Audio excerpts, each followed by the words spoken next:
The GPS coordinates for the Karelian Loop trailhead are wrong by 40 feet. That's what I was thinking about when the second couple didn't come back. Not what had happened to them, not yet. I was thinking about the coordinates, because 40 feet is a significant error in a maintained trail system. And because I'd flagged it to the GIS team in March and they'd corrected it, and when I checked again in June, it was wrong again. Same direction, same distance. 40 feet east of the actual trailhead post, which puts the pin in the middle of a drainage ditch behind a line of hemlocks where nobody in their right mind would start a hike. I need to explain what my job is, because it matters. I'm a visitor use analyst for a national park in the Northern Cascades. I don't wear the hat. I don't carry a badge. I sit in a climate-controlled office in the administrative complex 2 miles from the main visitor center. And I study how people move through the park. Permit data, trail counter totals, campground reservations, backcountry itineraries, vehicle counts from the automated gates. I build models. I identify patterns. I write reports that go to the superintendent's office and occasionally to the regional directorate when someone needs numbers to justify a budget request. My work is statistical, it's dry, and it is almost never urgent. I was hired in 2017 after 10 years of similar work for a state park system in Oregon. I applied because the position was full-time permanent with federal benefits, and because my daughter had just started at Western Washington, and I wanted to be closer. I was not hired to investigate anything. I was hired to count. The Karelian Loop is a 4.2-mile trail in the park's northeast quadrant. It connects to a longer backcountry route at one end and terminates at a day-use parking area at the other. Moderate difficulty. Elevation gain of about 1,100 feet. It passes through old-growth cedar and Douglas fir, crosses 2 footbridges over a seasonal creek, and includes a short exposed section along a granite shelf with a view of the river valley. In summer, the trail gets between 30 and 60 visitors per day. It has an automated trail counter at each end, infrared beam brake sensors that timestamp every crossing.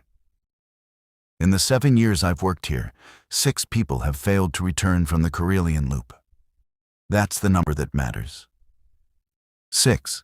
I need to be clear about what that means statistically, because the instinct is to hear 6 disappearances and assume the worst. And the reality is both less dramatic and more troubling than that. National parks lose people. It happens. People wander off maintained trails, misjudge weather, underestimate terrain. They fall, they get disoriented. Occasionally, they choose to disappear. In a park this size, with this terrain, 1 or 2 missing persons cases per year across all trails is within normal range. What is not within normal range is 6 missing persons cases from a single 4.2-mile moderate difficulty loop trail over 7 years, especially when that trail has 2 functioning counters and an adjacent maintained road. The Karelian Loop is not remote. That's what makes the numbers wrong. I first noticed the concentration in October 2019, during a routine annual review. I was compiling trail-specific incident data for a resource management plan, and the Karelian Loop showed a per-visitor incident rate roughly 14 times higher than any comparable trail in the park. I flagged it. I included it in a memo to the Chief Ranger's office. The memo came back with a note that read, "Thanks, Lena. Noted for SAR review." I never heard about it again. The second time I noticed was worse. It was July 2021, and a couple named the Parsifals, David and Aaron, both 31, from Bellingham had failed to return from a permitted day hike on the Karelian Loop. Search and rescue was activated within 18 hours of their expected return. Standard protocols. Hasty teams first, then grid search, then dog teams, then aerial. The search lasted 11 days. They found David Parzival's day pack near the second footbridge, zipped closed, with both water bottles full. They did not find David or Aaron Parzival. The case remains open. I pulled the trail counter data the day the search was called off. This is where my job intersects with the investigation, and this is where I should have stopped thinking about it as a statistical problem. The south counter, the one near the day-use lot where the Parzivals parked, recorded 2 crossings inbound at 9:47 a.m. on July 14th. That matches their itinerary and their vehicle's timestamp at the automated gate. The north counter, 4.2 miles away at the backcountry junction, recorded 0 crossings for the entire day. They entered the trail. They did not exit the trail. That much is unremarkable. People can leave a trail without crossing a counter. What is remarkable is the south counter. It recorded the Parzivals' inbound crossing at 9:47. Then it recorded nothing for 4 hours and 12 minutes. Then, at 1:59 p.m., it recorded a single outbound crossing. 1 crossing, not 2. 1 person leaving. I flagged this to the incident commander. He told me trail counters are unreliable in wet conditions, and the data had already been noted. It had not rained on July 14th. I checked. Clear skies, 68 degrees, wind from the northwest at 4 miles per hour. I pulled the counter's diagnostic log. The unit was functioning normally. Battery at 91%. No error flags. No beam interruptions from wildlife. The system logs those separately, flagged by beam break duration. The 1:59 p.m. crossing was a clean, human-speed transit consistent with a single adult walking at a moderate pace. 1 person left the trail 6 hours before the couple was reported overdue. I spent 2 evenings building a table. I went back through every Karelian Loop disappearance I could document the 6 I'd already identified, plus 3 older cases I found in archived incident reports from before the digital system. 9 total. For each one, I recorded the trail counter data, where available, and cross-referenced it with the incident files. Counter data existed for 5 of the 9 cases. In 4 of those 5, the south counter recorded 1 fewer outbound crossing than the number of people who entered. In every case, the final outbound crossing occurred between 1:45 and 2:15 p.m. 1 person always comes back. I want to be precise about what I mean. The data did not show that groups entered and no one returned. The data showed that groups entered and the group returned diminished by 1. In 2 cases, solo hikers, the counter showed 1 inbound, 0 outbound. But in the 3 cases involving pairs, the pattern was identical. 2 in, 1 out. Afternoon, same time window. I printed the table. I stared at it in my kitchen for a long time. Then I drove to the office and pulled the original incident reports for all 9 cases. Here is what I expected to find. Interview transcripts from the surviving hikers, the ones who came back, the ones the counter recorded leaving. Here is what I found. In every paired disappearance, the surviving hiker was never identified. The incident files contain no record of who left the trail, no interview, no witness statement, no follow-up. The files treat each case as though the entire party vanished. The surviving person, the one the counter logged walking out, does not appear in any report. I checked the Parzival case specifically. The south counter logged 1 outbound crossing at 1:59 p.m. The search was initiated at 6 a.m. on July 15th, focused on 2 missing persons. The parking lot check noted the Parzivals' vehicle still present. There is no mention of any other person. No ranger noted a hiker exiting. No one appears in the visitor log for the day use lot after 2 p.m. The single outbound crossing is in the data. It is in no one's narrative. At this point, I did something I hadn't done before. I drove out to the south trailhead and examined the counter unit physically. These are small metal housings bolted to posts on either side of the trail, positioned at shin height. They're weatherproofed, tamper-resistant, and checked quarterly by the trail maintenance crew. The unit was intact. The diagnostic panel showed normal operation. The housing had a small engraved plate with an NPS asset number and an installation date, September 2013. I photographed the plate. Then I looked at the post on the opposite side of the trail, the one with the receiver unit. It also had an engraved plate. Same asset number.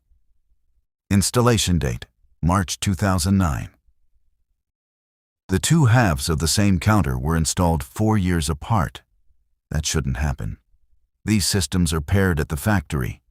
You don't install a transmitter in 2013 and a receiver in 2009. You install them together. I photographed both plates and drove back to the office. I pulled the asset record for that counter. According to the maintenance database, both units were installed together in September 2013. Consistent with the transmitter plate, the receiver's 2009 date doesn't appear in the record. As far as the database is concerned, the receiver was installed in 2013. But the plate on the post says 2009, engraved. Not a sticker, not a handwritten tag, a factory-engraved installation plate. Someone put a receiver at that trailhead 4 years before the counter was supposed to exist. I want to explain what happened next, because this is where the story stops being about data and becomes about people. And I need the sequence to be right. In September 2021, 2 months after the Parzival search was suspended, I requested a meeting with the chief ranger. His name was Harold Odenkirk, and he'd been with the park for 22 years. I'd interacted with him maybe a dozen times in professional settings. He was competent, methodical, not someone who tolerated speculation. I brought the table, the counter data, the asset discrepancy, and the incident file gaps. I laid them out. I told him what I've told you, that the Karelian Loop had a statistically anomalous concentration of disappearances, that the trail counter data showed a consistent pattern, and that the incident files appeared to be missing documentation for surviving members of the hiking parties. Harold listened without interrupting. He looked at the table for about 30 seconds. Then he asked me a question. Lena, how long have trail counters been installed on the Karelian Loop? I said since 2013, according to the asset database. And what's the earliest disappearance in your table? I told him 1987. He nodded slowly and said, So you have counter data for 5 of 9 cases, and all 5 show the same pattern. 4 of 5, I said. The 5th is a solo hiker. Different pattern. 4 of 5, he repeated. He was quiet for a moment. Then he said, I'll tell you something useful. The trail counters were not the first monitoring equipment installed at that trailhead. He didn't elaborate. He gathered up my printouts, put them back in the folder I'd brought, and handed it to me. Then he said, You've done careful work. I'd like you to continue doing your job. If you want to understand what's happening on that trail, you should talk to Margaret O'Wellett. She retired from the Resource Management Division in 2015. She lives in Concrete. He gave me a phone number. He told me not to include the counter discrepancy in any written report. He told me the meeting we were having would not appear on his calendar. Then he said one more thing. He said, The person who comes back is not always a person who went in. I didn't understand that then. I need you to understand that I genuinely did not understand what he was telling me. I called Margaret O'Wellett that weekend from my kitchen. She answered on the second ring. She already seemed to know who I was. I asked if Harold had called ahead, and she said no. She just assumed someone would call eventually. Margaret worked in the park's resource management division from 1989 to 2015. Her specialty was wildlife corridor modeling, studying how animals move through the landscape. She told me that in 1991, she was asked to install a series of passive monitoring devices along several trails in the northeast quadrant for a study on elk movement. The devices were camera traps, early models, film-based. She installed them at 12 locations. One of them was the Karelian Loop at the South Trailhead. The elk study was real, she told me. I want you to understand that. The funding was real. The data collection was real. The reports were real. But the camera at the Karelian Trailhead was positioned to capture human foot traffic, not game trails. I was told this was a secondary data point. Visitor use overlap with the wildlife corridors. It made enough sense that I didn't question it for 3 years. In 1994, Margaret was processing film from the Karelian camera, and she noticed something she described as a sequencing problem. The camera was triggered by motion. It time-stamped each exposure. She had a roll from a week in August 1994 that included images of a pair of hikers entering the trail at 10:15 a.m. A man and a woman, mid-20s, with day packs. Then a sequence of deer and one coyote over the next several hours. Then, at 2:02 p.m., a single figure exiting the trail. A woman. Margaret told me she almost didn't flag it. People hike at different speeds. Couples separate. One person might take the backcountry connector and exit at the north end. It was the woman's clothing that made her look again. She was wearing different clothes, Margaret said. Going in, she had a red jacket, hiking boots, ponytail. Coming out, the hair was the same, the face was the same. But she was wearing a gray long-sleeve shirt. No jacket, different shoes. And her pack was wrong. It was larger. It had a frame. Margaret pulled the maintenance log for the camera. It had not malfunctioned. The film was continuous. There was no gap in the exposure sequence. She reported the observation to her supervisor. Her supervisor told her it was likely 2 different women with similar features and asked her to log it as a resolved false flag. Margaret logged it, but she kept the negatives. Over the next 2 years, she reviewed every roll of film from the Karelian camera. She identified 3 additional instances of the same pattern. A group enters. The counter at that time, a simple mechanical turnstile, not electronic logs the full group in. Hours later, 1 fewer person exits. In 2 of the 3 cases, the exiting person is visually similar to one of the entering group, but with differences Margaret described as wrong in a way I kept trying to explain to myself. Like the same person had been away for longer than an afternoon. I asked her what she meant. She was quiet for a moment. Then she said, one of them had a tan, a deep, weeks-old tan. She went in at 8 in the morning in October. She came out 5 hours later, tanned like she'd been in the field all summer.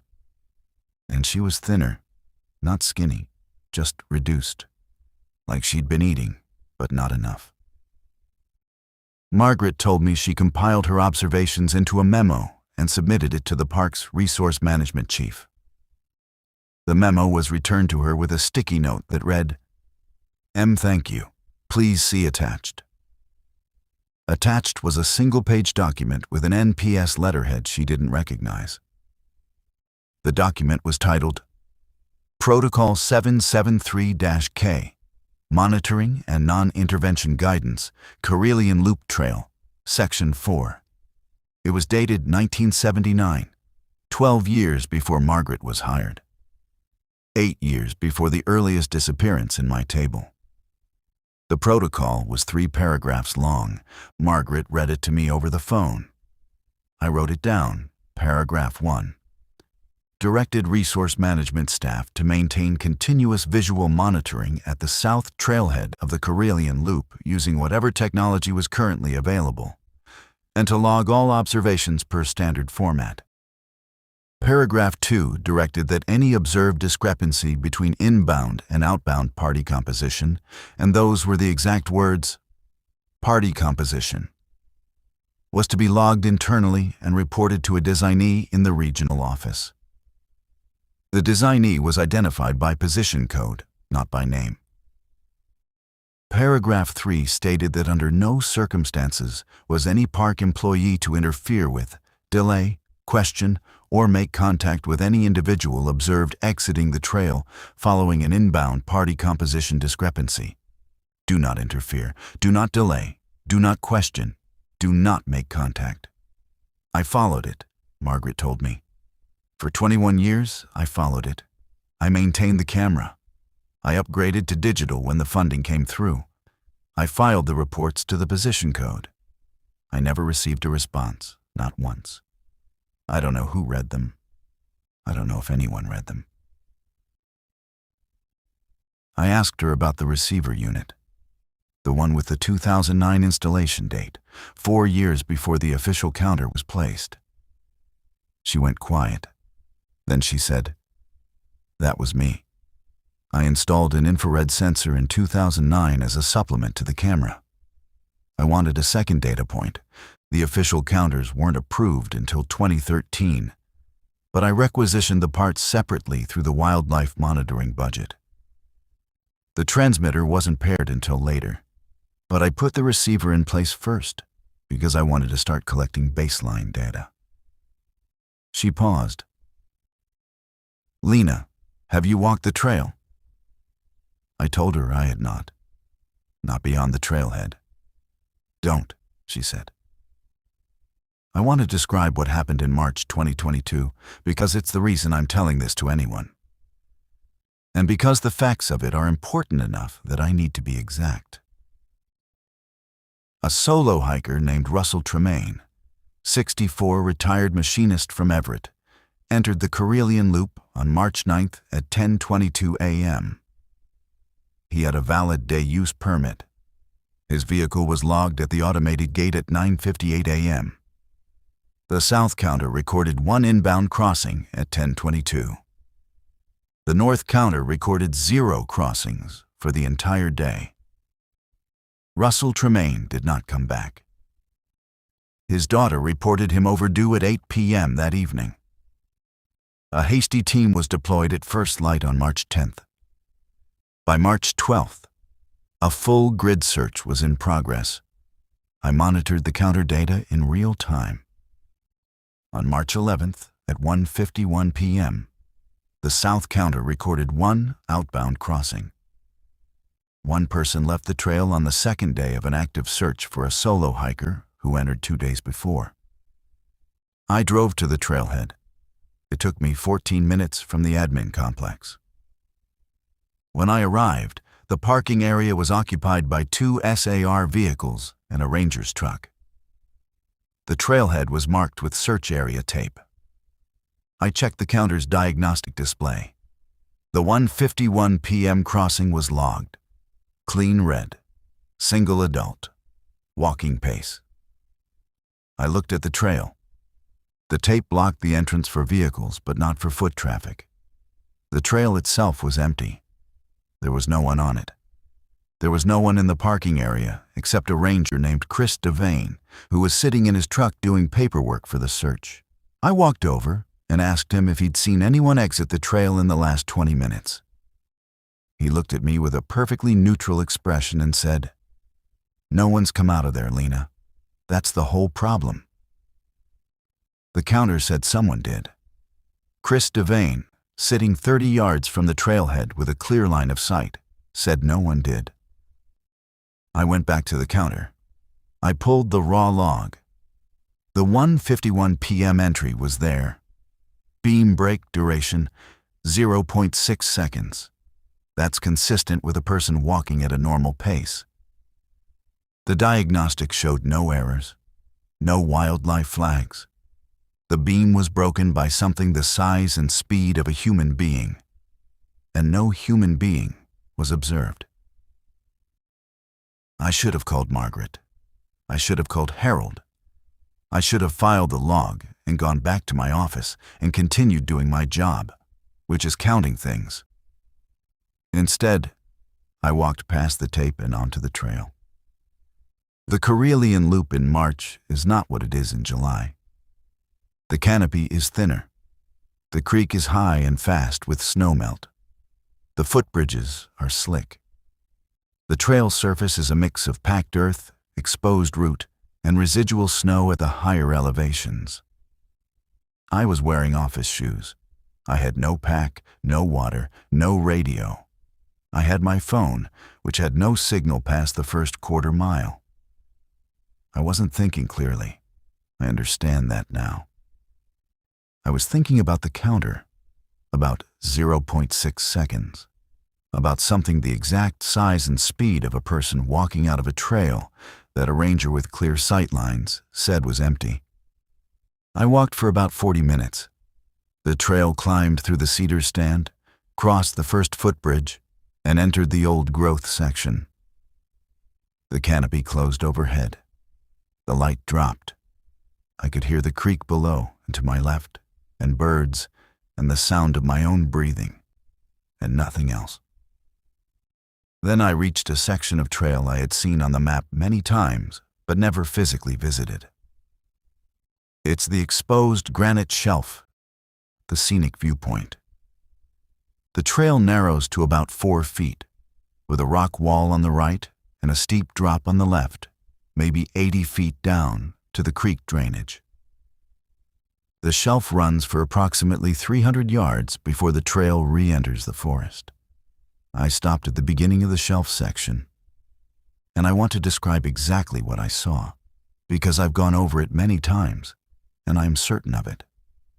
The trail was empty ahead of me. The shelf was clear. I could see the full 300 yards of exposed trail, the rock wall, the drop, and the re-entry point where the forest began again on the other side. Standing at the re-entry point, at the far end of the shelf, was a person. They were facing me, not walking, standing. They were wearing dark clothing. I couldn't make out details at that distance. But the shape was clearly human. They were alone. They were still. I stood there. They stood there. 300 yards of open granite between us.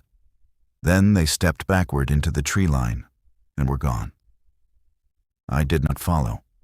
I turned around and walked back to the trailhead. It took me 35 minutes. When I reached the parking area, the counter logged my outbound crossing. I checked the time. 3:12 p.m. I checked the counter log.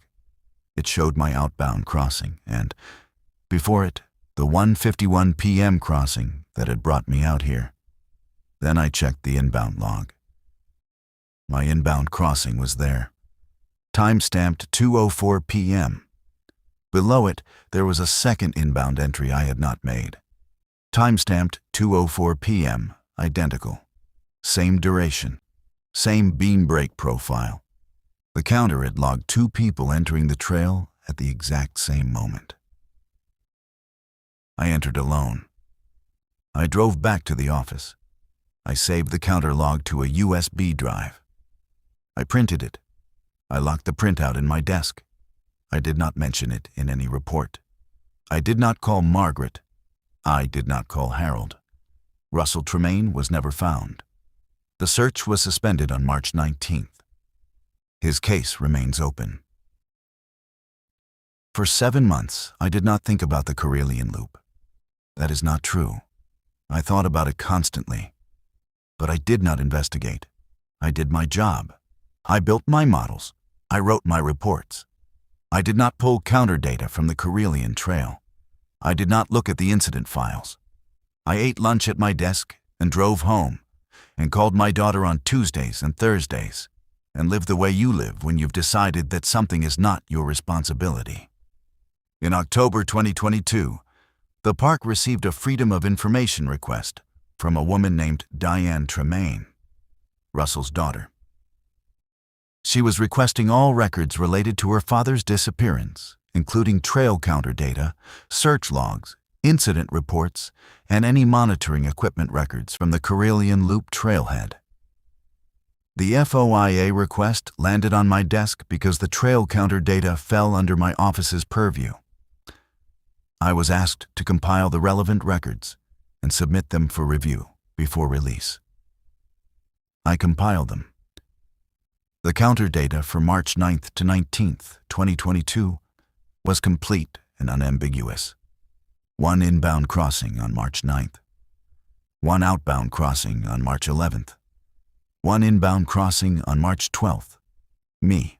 1 outbound crossing on March 12th. Me. And the second inbound entry at 2:04 p.m., the duplicate, the one I had not made. I stared at the log for a long time. Then I checked the counter data for March 12th again. Not on my USB drive, on the live database, the one maintained by the trail monitoring system. The duplicate entry was gone. My inbound crossing was there. My outbound crossing was there. The 1:51 p.m. outbound crossing on March 11th, the one that drew me out there, was there. But the second 2:04 p.m. inbound crossing, the one logged at the exact same moment I entered the trail, had been deleted. I pulled the USB drive from my locked desk. I opened the file I'd saved in March. The duplicate was there. On my copy, made the day it happened, the entry existed. In the live database, it did not. I had 2 versions of the same log. One of them had been altered. I was the only person in the park with both copies. I submitted the FOIA materials with the live database version. I did not include my personal copy. I did not mention the discrepancy. I told myself this was because the duplicate was likely a sensor glitch, a reflection, a delayed trigger, an echo in the beam break circuitry. I told myself I was protecting the integrity of the dataset by excluding an anomalous reading. I was lying. I knew I was lying. I was afraid that if I included it, someone would ask me why I had walked onto that trail alone, in office shoes, during an active search, with no radio and no authorization. And then I would have to explain what I saw at the far end of the granite shelf. And I did not have an explanation. Diane Tremaine received her FOIA response in January 2023. She wrote a letter to the superintendent's office thanking them for the records and noting that the trail counter data showed her father entered the trail and never exited, which was consistent with the search findings. She asked one question: "Can you confirm that no other person entered or exited the Carelian Loop trail on March 9th, 2022, the day my father went missing?" The official answer was yes. That was confirmed. Only one person entered the Carelian Loop on March 9th. No one exited. The 1:51 p.m. outbound crossing on March 11th, 2 days later, during the search, was in the data. It was in the FOIA release. Diane Tremaine had it. But she had asked about March 9th, and the answer to her specific question was technically accurate. No one told her what the March 11th crossing meant. I don't think anyone besides me, Harold, and Margaret knew what it meant, and none of us had been asked. In February 2023, I drove to Concrete and visited Margaret Wellett in person. She lived in a small house near the river. She was 71, sharp, and unsurprised to see me. She made coffee and we sat in her living room, and I told her everything. The duplicate counter entry, the deletion from the database, the figure on the granite shelf, the FOIA response. She listened to all of it. Then she got up and went to a closet and came back with a filing box. Inside were manila envelopes labeled by year, from 1991 to 2014. She opened the one labeled 1997 and took out a photograph. It was a film print, color, slightly faded. It showed the Karelian Loop trailhead in autumn. A man was walking toward the camera toward the parking area, away from the trail. He was mid-stride, looking slightly to the left. He was wearing a green jacket, jeans, hiking boots. Normal, unremarkable. Margaret pointed to the edge of the frame, where the trail curved into the tree line behind the man. There was a second figure, partially obscured by a hemlock trunk. The same green jacket, the same jeans, the same posture, the same man, 40 feet behind himself, still on the trail. This was October 3rd, 1997, Margaret said. Walter Kemp, solo hiker, day permit. He entered at 9:40 a.m. The counter recorded 1 in. At 1:48 p.m., the counter recorded 1 out. The camera took this image at 1:48 p.m. on the outbound trigger. She set the photograph on the table between us. Walter Kemp came back, she said. He went home to Marysville. He's still alive, as far as I know. I looked him up in 2019. He runs an auto parts store. He has grandchildren. Then who's the second person? I said. That's the wrong question, Margaret said. The question is, which one is Walter Kemp? I didn't respond. She took the photograph back and returned it to the envelope. I followed protocol, she said. I logged the image. I reported it to the position code. I received no response. I never received a response, Lena. In 23 years, not once. I don't know if the position code goes to a person. I don't know if it goes anywhere. I filed 312 reports over 23 years. And I have never received confirmation that a single one was read. She paused. But someone deleted that entry from your database. So someone is reading something in March 2023, exactly 1 year after I walked onto the trail. I did something that Protocol 773-K explicitly prohibits. I went to Marysville and found Walter Kemp. He was 67. He did run an auto parts store. He did have grandchildren. He was a friendly, slightly guarded man who agreed to talk to me in his office behind the parts counter after I told him I was with the Park Service and conducting a routine follow-up on trail conditions. I asked him if he remembered hiking the Karelian Loop in October 1997. He thought about it. He said he'd hiked it a few times over the years. Couldn't remember specific dates, but sure, probably. I asked him if anything unusual happened on any of his hikes there. He said no, nothing unusual. Nice trail. Good views from the rock section. I asked him if he'd ever felt disoriented on the trail, lost time, noticed anything inconsistent. He looked at me, very steady, very direct. And he said, I came back, didn't I? The way he said it made me stop. It wasn't a question. It was a statement of fact, delivered as though it answered everything I might ever ask him. I thanked him for his time. I left. In the parking lot, I sat in my car for 10 minutes. Then I drove home. When I got home, I checked my personal email. There was a message from a sender I didn't recognize, no name. A string of numbers at a generic domain. The subject line was Karelian Loop Trail, Section 4. The body of the email contained one sentence. The outbound crossing you observed on March 11, 2022, was not Russell Tremaine. Below it was a table. Dates, times, and names. 12 rows. It covered the period from 1987 to 2022 and included every disappearance from my original analysis, plus 3 additional cases I hadn't found.